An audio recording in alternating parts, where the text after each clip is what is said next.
जय जगन्नाथ दर्शक बंधु प्रिय दर्शक बंधु आज आमे आलोचना करिबा मेष राशि संपूर्ण जीवन और जीवनी विषय रे।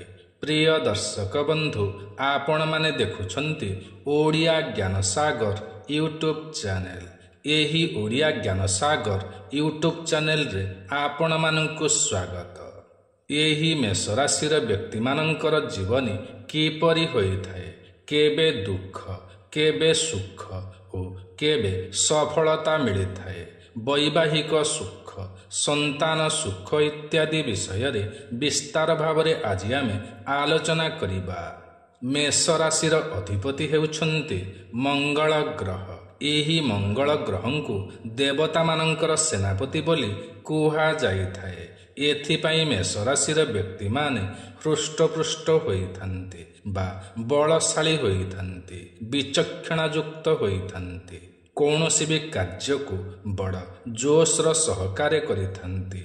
मन पसंदर कार्य बड़ उत्सुकतार सहकारे कार्य करिथान्ति। कथाबार्ता करिबा समय रे एमाने केबे केबे उत्तेजित होई जान्ति। एहीपरि एमानंकर जीवन रे उत्थान और पतन देखा देइथाए, किंतु सफलता जे पर्यंत प्राप्ति करि नाहांती से पर्यंत एमाने शांति रे भी बसी पारंती नाही। मेष राशिर पिला माने पतला शरीरर होइथान्ति, मध्यम उच्चता विशिष्ट होइथान्ति। शारीरिक गठन हृष्टपुष्ट होइथाए। एमाने जहा भी खाइथान्ति ताहा सबु सहजरे हजम होई जाइथाए। एथिपाई एमानंकर शरीर रे बहुत ऊर्जा देखिबाको मिलिथाए एवं एमाने ऊर्जावान होइथान्ति।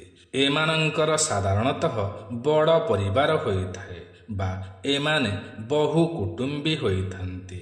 परिवार रे एमाने क्रोधी स्वभावर होइथान्ति। काहारी भी सामनारे एमाने नतमस्तक हेबाकू पसंद करती नाही। एमानंकर आखिरे सर्वदा क्रोध भरा उत्तेजना बा तेज भरी रहिथाए। एमाने रागी स्वभावर होइथान्ति, किंतु बहुत समय रे एमाने निजर क्रोध को आयत्तरे रखिथान्ति। पिला दिने एमाने कली झगड़ा करिबाकू पसंद करती नाही, किंतु परिस्थिति और परिवेश एमानंकु कलह झगड़ा आड़कू टाणी नहीं थाए। एमाने काहारी को भी बिना दोषरे कष्ट देबाकू पसंद करती नाही, किंतु जिए भी एमानंकु कलह झगड़ा आड़कू टाणी निए तांकू परास्त न करिबा जाए शांति रे एमाने बसी पारंती नाही। प्रत्येक कथा को एमाने हृदय को नहीं थांती।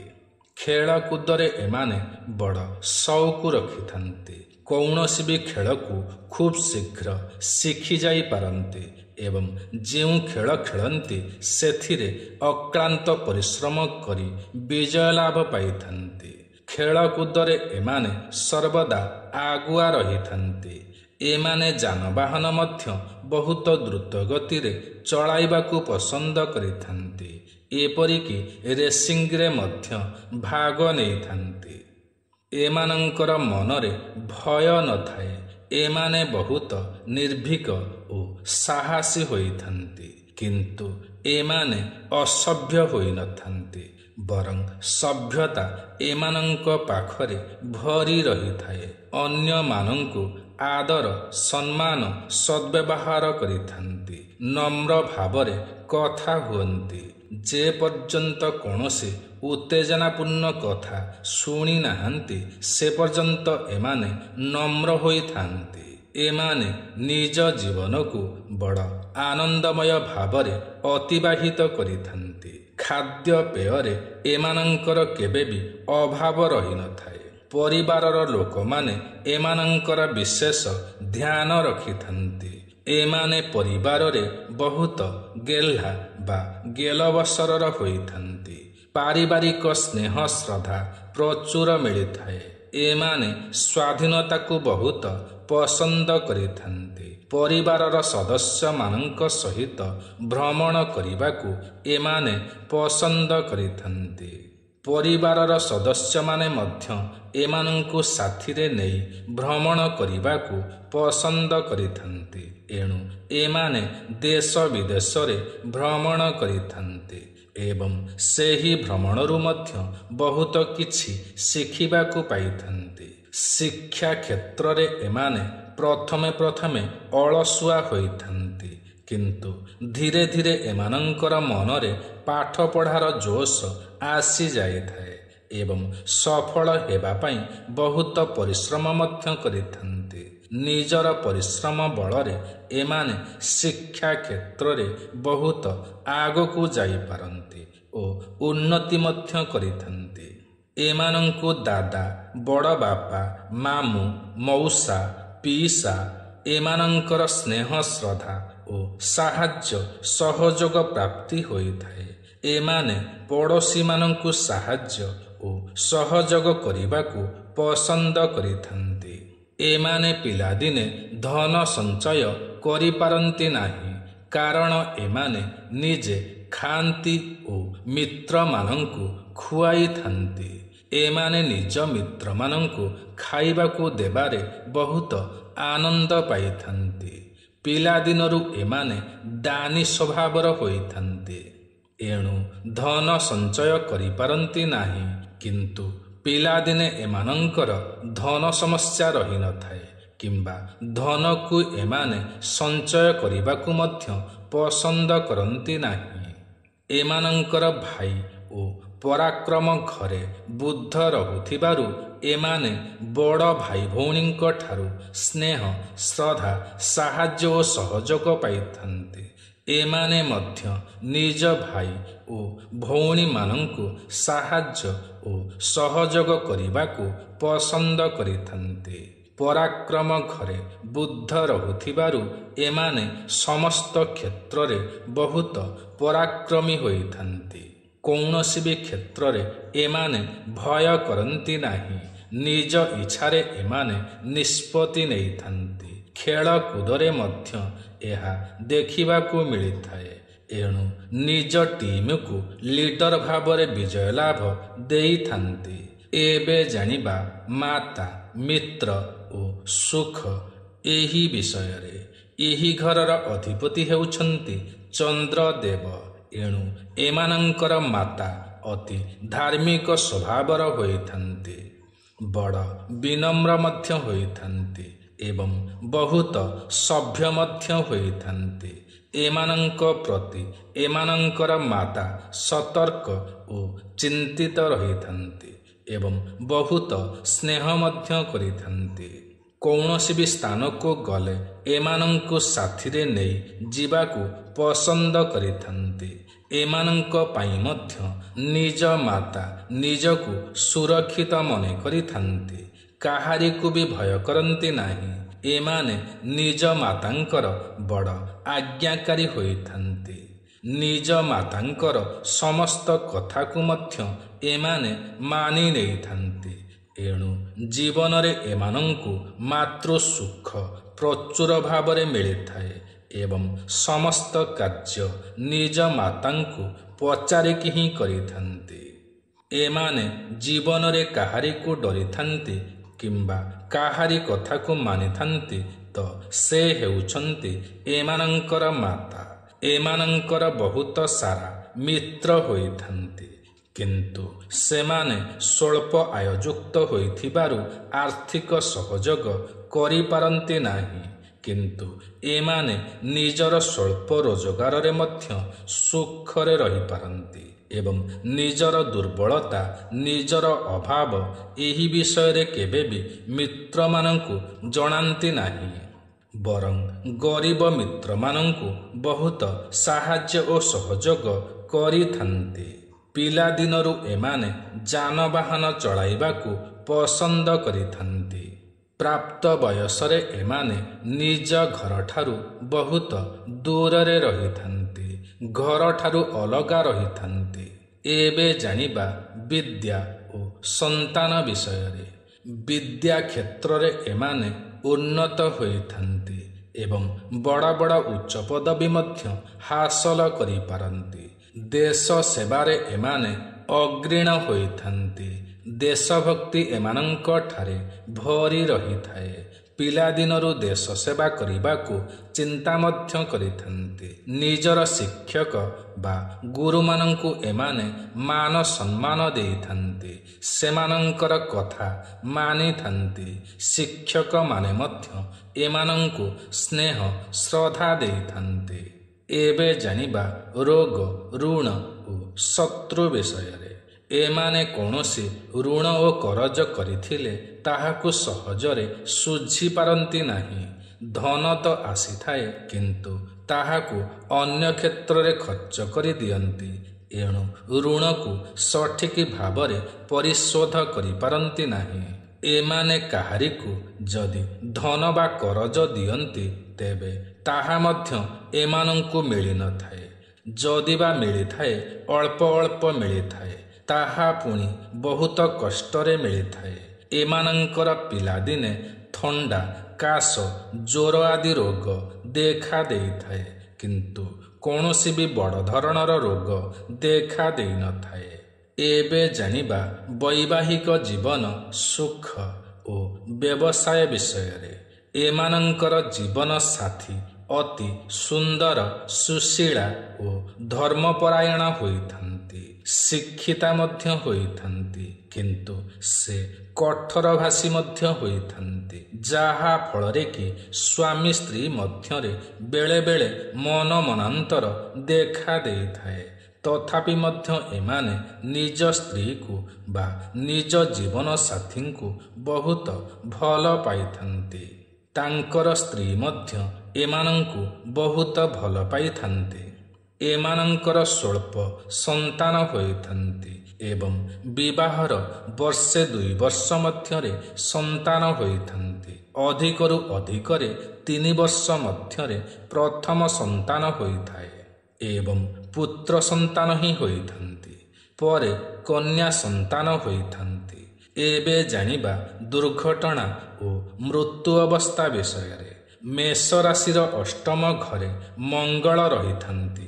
ଏଣୁ ଏମାନଙ୍କର ପିଲାଦିନେ ଖଣ୍ଡିଆ ଖାବରା ହେବା, ଛୋଟ ମୋଟ ଦୁର୍ଘଟଣା ଘଟିବା, ମସ୍ତକରେ କ୍ଷତ ଚିହ୍ନ ରହିବା, କାରଣ ଖେଳକୁଦ ବା ଯାନବାହନ ଚଳାଇବା ସମୟରେ ଦ୍ରୁତଗତି କାରଣରୁ ଏହା ଦେଖିବାକୁ ମିଳିଥାଏ। କିନ୍ତୁ ବୟସ ବଢ଼ି ଚାଲିଲେ ଏମାନେ ନିଜର ଜ୍ଞାନର ପ୍ରସାର ପ୍ରଚାର କରିଥାନ୍ତି ଏବଂ ଯାନବାହନ ଚଳାଇବା ସମୟରେ ନିୟନ୍ତ୍ରଣରେ ରହିଥାନ୍ତି। ଏଣୁ ଏମାନଙ୍କର ବୟସ ବଢ଼ିଲେ ଏମାନଙ୍କର ଦୁର୍ଘଟଣା ଆଦି କମି ଯାଇଥାଏ। ଏବେ ଜାଣିବା ଧର୍ମ ଓ ଭାଗ୍ୟ ବିଷୟରେ। ଏମାନଙ୍କର ଭାଗ୍ୟସ୍ଥାନର ଅଧିପତି ହେଉଛନ୍ତି ବୃହସ୍ପତି ବା ଗୁରୁଦେବ। ଏଣୁ ଏମାନେ ଅତ୍ୟନ୍ତ ଧାର୍ମିକ ହୋଇଥାନ୍ତି। ଭଗବାନଙ୍କ ପ୍ରତି ବହୁତ ଆସ୍ଥା ରହିଥାଏ। ଭଗବାନଙ୍କୁ ପୂଜା ପାଠ ଓ ସେବା ଆଦିରେ ପ୍ରସନ୍ନ କରିଥାନ୍ତି। ଏମାନେ ନିଜର ଆବଶ୍ୟକତା ଜିନିଷକୁ ମଣିଷକୁ ନ ମାଗି ଭଗବାନଙ୍କୁ ମାଗିଥାନ୍ତି ଏବଂ ଏମାନଙ୍କର ଅନେକ ମନୋକାମନା ମଧ୍ୟ ପୂର୍ଣ୍ଣ ହୋଇଥାଏ। ଧାର୍ମିକ ତୀର୍ଥ ଯାତ୍ରା କରିବାରେ ଆନନ୍ଦ ପାଇଥାନ୍ତି। ଭଗବାନଙ୍କ ପ୍ରତି ଏମାନଙ୍କର ଏକ ବିଶେଷ ଆକର୍ଷଣ ରହିଥାଏ। ଅନେକ ଦୁର୍ଲଭ ସ୍ଥାନକୁ ତୀର୍ଥ ବା ଭ୍ରମଣ କରିଥାନ୍ତି ଏବଂ ସେଠାରେ ପୂଜା ପାଠ, ଦାନ ପୁଣ୍ୟ କରିଥାନ୍ତି। ମେଷ ରାଶିର ବ୍ୟକ୍ତିମାନଙ୍କର ଭାଗ୍ୟର ଉଦୟ 30ରୁ 35 ବର୍ଷ ପରେ ଧୀରେ ଧୀରେ ହୋଇଥାଏ ଏବଂ ଏହାପରେ ଏମାନେ ଘର ଦ୍ୱାର, ଯାନବାହନ ଆଦିରେ ଉନ୍ନତି କରିଥାନ୍ତି। ଏମାନଙ୍କର ସନ୍ତାନମାନେ ଶିକ୍ଷିତ ହୋଇଥାନ୍ତି ଏବଂ ସେମାନେ ପଦ ପ୍ରତିଷ୍ଠା ଲାଭ କରିଥାନ୍ତି ବା ଭଲ ଚାକିରି ବ୍ୟବସାୟ କରିଥାନ୍ତି, ଉନ୍ନତି କରିଥାନ୍ତି। ମେଷ ରାଶିର ବ୍ୟକ୍ତିମାନେ ଯେବେ ଧନ ସଞ୍ଚୟ କରିଥାନ୍ତି ତ ସେମାନଙ୍କ ପାଖରେ ପ୍ରଚୁର ଧନ ସମ୍ପତ୍ତି ଗଚ୍ଛିତ ହୋଇଯାଏ। ଏବେ ଜାଣିବା ପିତା ମାନ ସମ୍ମାନ ବିଷୟରେ। ମେଷ ରାଶିର ଦଶମ ଘରର ଅଧିପତି ହେଉଛନ୍ତି ଶନିଦେବ। ଏମାନଙ୍କର ପିତାଙ୍କ ସହିତ ଭଲ ସମ୍ପର୍କ ରଖିଥାନ୍ତି, ପିତାଙ୍କୁ ସମ୍ମାନ କରିଥାନ୍ତି। କିନ୍ତୁ ଏମାନଙ୍କର ପିତା କିଛି ଅଲଗା ଇଚ୍ଛା କରିଥାନ୍ତି ଏବଂ ଏମାନେ କିଛି ଅଲଗା କରିଥାନ୍ତି। ଉଦାହରଣ ସ୍ୱରୂପ ଏମାନଙ୍କର ପିତା ଏମାନଙ୍କୁ ଡାକ୍ତର କରିବାକୁ ଇଚ୍ଛା ରଖିଥାନ୍ତି, କିନ୍ତୁ ଏମାନେ ଏକ ଭଲ କ୍ରୀଡ଼ାବିତ ହୋଇଯାଆନ୍ତି। ତ ଏପରି ହିଁ ଏମାନଙ୍କର ପିତାଙ୍କ ସହିତ ସମ୍ପର୍କ ହୋଇଥାଏ ବା ମତଭେଦ ଦେଖା ଦେଇଥାଏ। କିନ୍ତୁ ଏମାନେ ନିଜ ପିତାଙ୍କର ଆଜ୍ଞାକାରୀ ହୋଇଥାନ୍ତି। ପିତାଙ୍କର କୌଣସି ବି କଥାକୁ ଏମାନେ ଅବମାନନା କରନ୍ତି ନାହିଁ। ଏଥିପାଇଁ ଏମାନଙ୍କର ପିତା ଏମାନଙ୍କୁ ବହୁତ ସ୍ନେହ କରିଥାନ୍ତି। ଏମାନଙ୍କର କଥା ଅନୁସାରେ କେହି ନ ଗଲେ ଏମାନେ ବହୁତ ବିଦ୍ରୋହ ମଧ୍ୟ କରିଥାନ୍ତି। ବିଦ୍ରୋହ କାରଣରୁ ଏମାନେ ବହୁତ ସମୟ ଚିନ୍ତାବ୍ୟସ୍ତ ରହିଥାନ୍ତି। ଏମାନେ ଚାକିରି କ୍ଷେତ୍ରରେ ବହୁତ ଉନ୍ନତି କରିଥାନ୍ତି, ପଦ ପ୍ରତିଷ୍ଠା ପ୍ରମୋଶନ ପାଇଥାନ୍ତି ଏବଂ ବେପାର ବାଣିଜ୍ୟରେ ମଧ୍ୟ ବହୁତ ଉନ୍ନତି କରିଥାନ୍ତି। ଏମାନେ ବହୁତ ଦୟାଳୁ ସ୍ୱଭାବର ହୋଇଥାନ୍ତି। ଗରିବ ଲୋକମାନଙ୍କୁ ଦାନ ବା ସାହାଯ୍ୟ ସହଯୋଗ କରିଥାନ୍ତି। ଏହାଦ୍ୱାରା ଏମାନଙ୍କର ପରିସ୍ଥିତି ଖରାପ ହୋଇଗଲେ ମଧ୍ୟ ଏମାନେ ଏଥିରୁ ପଛଘୁଞ୍ଚା ଦିଅନ୍ତି ନାହିଁ। ବେଳେବେଳେ ଏମାନେ ଠକାମିର ଶିକାର ମଧ୍ୟ ହୋଇଥାନ୍ତି। ତଥାପି ମଧ୍ୟ ଏମାନେ ନିଜର ଦୟାଭାବ ଛାଡ଼ନ୍ତି ନାହିଁ। ମେଷ ରାଶିର ବ୍ୟକ୍ତିମାନେ ପୋଲିସ ବା ସେନାବାହିନୀ ଆଦିରେ ବହୁତ ଅଗ୍ରଣୀ ହୋଇଥାନ୍ତି ଏବଂ ଦେଶ ପାଇଁ ବହୁତ କିଛି କରିଥାନ୍ତି। ଶତ୍ରୁମାନଙ୍କୁ ଦମନ ମଧ୍ୟ କରିଥାନ୍ତି। ଏବେ ଜାଣିବା ଲାଭ ଓ ବଡ଼ ଭାଇଙ୍କର ସ୍ଥାନ ବିଷୟରେ। ଏମାନେ ବଡ଼ ଭାଇର ସୁଖ ପାଇଥାନ୍ତି, ସ୍ନେହ, ଶ୍ରଦ୍ଧା ଓ ସାହାଯ୍ୟ ସହଯୋଗ ମଧ୍ୟ ପାଇଥାନ୍ତି। ଏମାନେ ମଧ୍ୟ ନିଜର ବଡ଼ ଭାଇଙ୍କୁ ସାହାଯ୍ୟ ଓ ସହଯୋଗ କରିଥାନ୍ତି। ଲାଭ ଦୃଷ୍ଟିରୁ ଦେଖିଲେ ଏମାନେ ପ୍ରଚୁର ଲାଭ କରିଥାନ୍ତି, କିନ୍ତୁ ସଚ୍ଚୋଟପଣରେ ଲାଭ କରିଥାନ୍ତି। କୌଣସି ବି ଅନୀତି ବା ଠକାମି ଦ୍ୱାରା ଲାଭ କରିବାକୁ ଏମାନେ ପସନ୍ଦ କରନ୍ତି ନାହିଁ। ଏବେ ଜାଣିବା ବ୍ୟୟ ବା ଖର୍ଚ୍ଚ ବିଷୟରେ। ବ୍ୟୟ ସ୍ଥାନର ଅଧିପତି ବୃହସ୍ପତି ହୋଇଥିବାରୁ ଏମାନେ ତୀର୍ଥ ଭ୍ରମଣ, ଦାନ ପୁଣ୍ୟରେ ବହୁତ ବ୍ୟୟ କରିଥାନ୍ତି। ଘର ପରିବାର ପାଇଁ ବହୁତ ଖର୍ଚ୍ଚ କରିଥାନ୍ତି। ଏହା କରିବା ଦ୍ୱାରା ଏମାନଙ୍କୁ ବହୁତ ସୁଖ ମିଳିଥାଏ। ପ୍ରିୟ ଦର୍ଶକ ବନ୍ଧୁ, ମେଷ ରାଶିର ଶୁଭବାର ହେଉଛି ମଙ୍ଗଳବାର। ଶୁଭ ରଙ୍ଗ ହେଉଛି ଲାଲ ରଙ୍ଗ। ଶୁଭ ଦେବତା ହେଉଛନ୍ତି ହନୁମାନ। ଏଣୁ ହନୁମାନଙ୍କୁ ପୂଜାପାଠ କଲେ ଏମାନଙ୍କୁ ବହୁତ ସୁଫଳ ପ୍ରାପ୍ତି ହୋଇଥାଏ ଏବଂ ଶରୀରରେ ଲାଲ ରଙ୍ଗର ସୂତା, କପଡ଼ା, ରୁମାଲ ଆଦି ଧାରଣ କଲେ ବିଶେଷ ଶାନ୍ତି ମିଳିଥାଏ। ତେବେ ପ୍ରିୟ ଦର୍ଶକ ବନ୍ଧୁ, ଆଜିର ଏହି କାର୍ଯ୍ୟକ୍ରମଟି ଆପଣଙ୍କୁ କିପରି ଲାଗିଲା ନିଶ୍ଚୟ କମେଣ୍ଟ କରି ଜଣାଇବେ। ଯଦି ଆଜିର ଏହି କାର୍ଯ୍ୟକ୍ରମଟି ଆପଣଙ୍କୁ ପସନ୍ଦ ଆସିଥାଏ ତେବେ ଗୋଟିଏ ଲାଇକ୍ ନିଶ୍ଚୟ କରିବେ ଏବଂ ଯଦି ଆପଣ ଆମର ଏହି ୟୁଟ୍ୟୁବ୍ ଚ୍ୟାନେଲ ଓଡ଼ିଆ ଜ୍ଞାନସାଗରକୁ ଏଯାଏଁ ସବସ୍କ୍ରାଇବ୍ କରିନାହାନ୍ତି ତ ତୁରନ୍ତ ସବସ୍କ୍ରାଇବ୍ କରିନିଅନ୍ତୁ, କାରଣ ଆମର ଏହି ୟୁଟ୍ୟୁବ୍ ଚ୍ୟାନେଲରେ ଏହିପରି ଅନେକ ଭଲ ଭଲ ଭିଡ଼ିଓମାନ ସର୍ବଦା ଅପଲୋଡ଼ କରାଯାଇଥାଏ, ଯାହାକି ଆପଣଙ୍କର ଜ୍ଞାନର ସୀମାକୁ ବଢ଼ାଇଥାଏ। ତେବେ ପ୍ରିୟ ଦର୍ଶକ ବନ୍ଧୁ, ଆଜି ପାଇଁ ଏତିକି। ପୁଣି ଦେଖା ହେବ ଆସନ୍ତା ନୂଆ ଏକ ଭିଡ଼ିଓରେ। ସେ ପର୍ଯ୍ୟନ୍ତ ଆମକୁ ବିଦାୟ ଦିଅନ୍ତୁ। ଜୟ ଜଗନ୍ନାଥ ଦର୍ଶକ ବନ୍ଧୁ।